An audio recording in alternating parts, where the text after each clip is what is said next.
الحمد للہ رب العالمین۔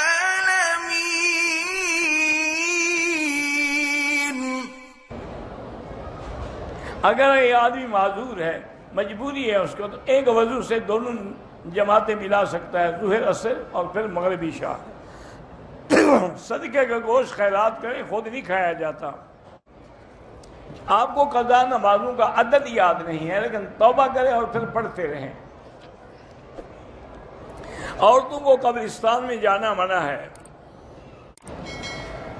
اگر خاوند سے غیر عورت کے ساتھ غلط کام ہو تو خود گناہ گار ہے، بیوی کیوں گناہ گار ہے؟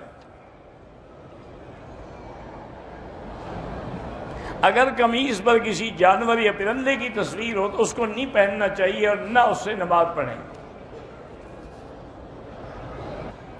بہو جو ہے وہ سسر کے پاؤں، سسر اس کا باپ ہے، لیکن موجودہ دور میں فتنے کا ڈر ہے تو بہو پاؤں نہ دبائے۔ مردوں کے لیے اگر وہ بال زلفوں کی طرح رکھیں ٹھیک ہے، جائز ہے، مستحب ہے۔ بغیر احرام کے سادہ کپڑوں میں خوشبو بھی استعمال کر سکتے ہیں، سرما بھی کر سکتے ہیں، سرما تو سنت ہے۔ 2 رکعت نماز پڑھ کے استخارہ کریں، استخارے کی دعا پڑھیں۔ کام کے لیے جدے جائیں، واپسی میں احرام ضروری نہیں ہے۔ حقہ اور سگریٹ پینا حرام ہے۔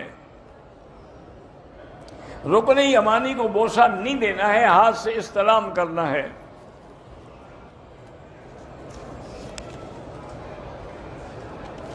طواف کی نیت پہلے کوئی بات نہیں، لیکن سامنے کھڑے ہو کے استقبال اور استلام ضروری ہے۔ حالت حیض میں میاں بیوی آپس میں نہیں مل سکتے، بہت بڑا گناہ ہے، توبہ کریں۔